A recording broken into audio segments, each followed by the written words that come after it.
O racismo e a xenofobia são dois temas recorrentemente expostos em filmes, jornais, notícias, livros. Muitas vezes, o preconceito contra outros povos ou raças levou o ser humano a cometer crimes terríveis. Por vezes, nos esquecemos que nenhuma civilização ou cor está livre de ser motivo de chacota, bullying e até perseguição. E se eu disser a você que Getúlio Vargas praticou uma das mais tristes e terríveis políticas de perseguição contra alemães, italianos e japoneses durante o Estado Novo, tudo isso aqui no Brasil?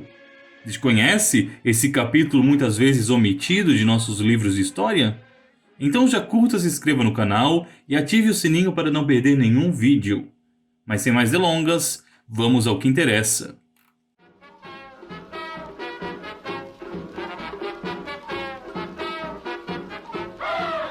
A Era Vargas foi um período amado por muito e odiado por tantos outros. O ditador brasileiro, por possuir poderes quase ilimitados, pôde realizar uma série de reformas que buscavam a modernização do país.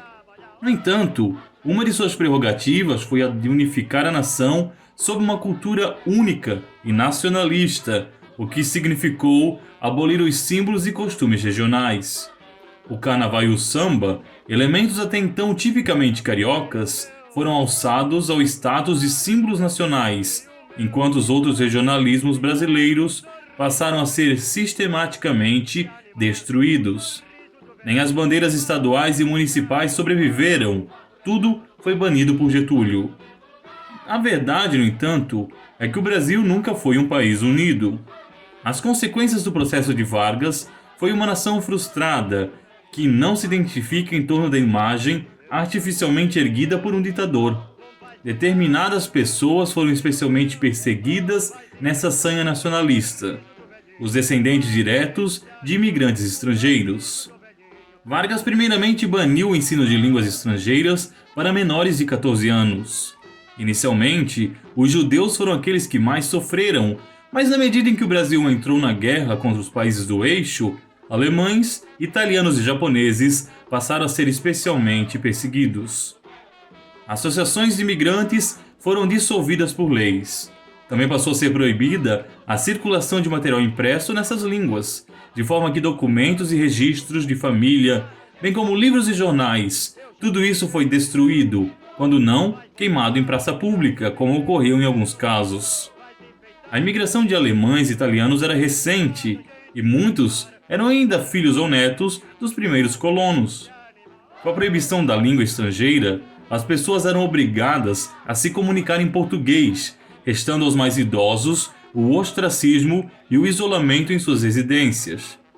Como também era proibido escrever em alemão, italiano e japonês, famílias inteiras foram jogadas numa espécie de analfabetismo, já que essas línguas eram as únicas nas quais essas pessoas conseguiam escrever. Aos descendentes desses povos também foi vetado o acesso a cargos importantes. Todos eram suspeitos de colaborar com o regime nazista, e embora saiba-se de fato da existência de pequenos núcleos de simpatizantes de Hitler em locais como Blumenau, esses ainda eram uma parcela totalmente insignificante e inexpressiva da população real. Vinham em geral de grupos mais abastados que conseguiam manter contato com o estrangeiro e, consequentemente, também podiam se camuflar e sobreviver melhor. A sanha de Vargas, dessa forma, afetou os mais pobres e aqueles ignorantes da real situação que ocorria durante a guerra.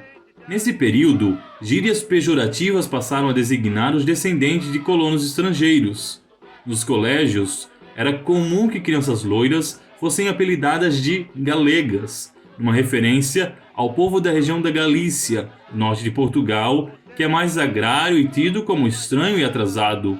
Os galegos também falavam uma variante de português que soava mal aos ouvidos, assim como aquelas crianças que, se esforçando para aprender a língua obrigatória, falavam com um sotaque forte e carregado.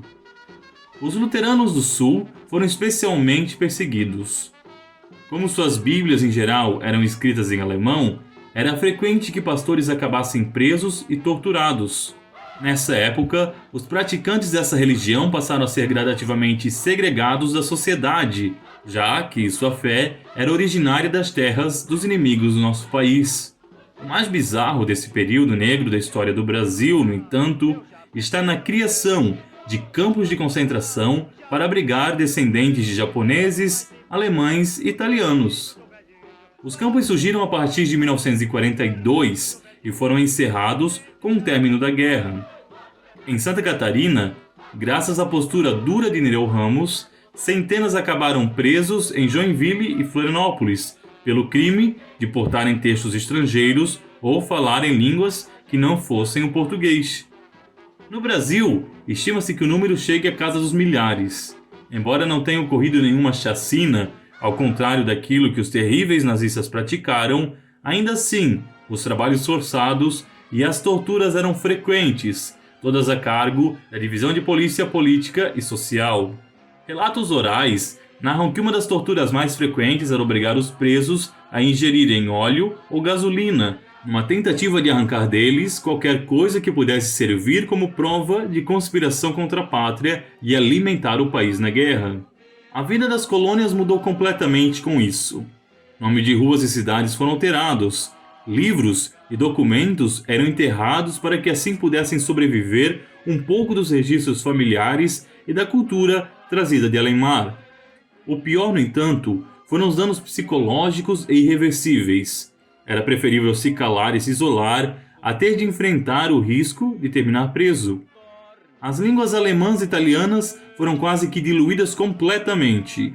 Muitos dos mais idosos, após o terrível episódio, se negavam, inclusive a falar em público, tamanho estigma proporcionado no período. Não eram poucos os que, ao verem um membro mais novo da família falando essas línguas, tinham crises de medo e ansiedade. Afinal de contas, os policiais podiam voltar e no Brasil ninguém mais devia falar em línguas estrangeiras. Aqui, falava-se apenas o português. Se por um lado, o governo de Vargas serviu para unificar o país em vários aspectos, por outro, isso foi feito às custas de muita xenofobia. Os crimes praticados pelo ditador, ironicamente, serviram também para apartar ainda mais certas regiões do patriotismo que deveriam nutrir por sua nação. Ao invés disso, alguns grupos apenas se lembram o quanto foram perseguidos e explorados por aqueles que deveriam proporcionar um pouco de paz e harmonia. O mais triste, no entanto, é que essa história acabou quase apagada da memória, sobretudo pela falta de interesse e pela dificuldade de acessar as fontes primárias, que só foram liberadas ao público recentemente. Até mesmo os relatos orais estão se esvaindo devido à negligência do governo. No entanto, Santa Catarina empreendeu recentemente um documentário que busca alterar um pouco isso e que deixarei na descrição do vídeo. No documentário, você poderá conferir relatos orais de sobreviventes desse período. Mas você sabia disso tudo? Parece até insignificante e problemático falarmos desses eventos quando tantos outros grupos foram ainda mais perseguidos ao longo da história, como algumas minorias étnicas e religiosas no Oriente Médio, na África, na Ásia e inclusive nas Américas.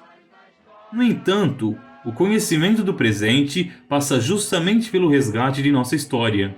Sem ela, como poderíamos nos situar e perceber aquilo que somos? Certamente não conseguiríamos. E se você gostou desse vídeo, não se esqueça de curtir e de compartilhar com seus amigos. Até mais, se Deus quiser.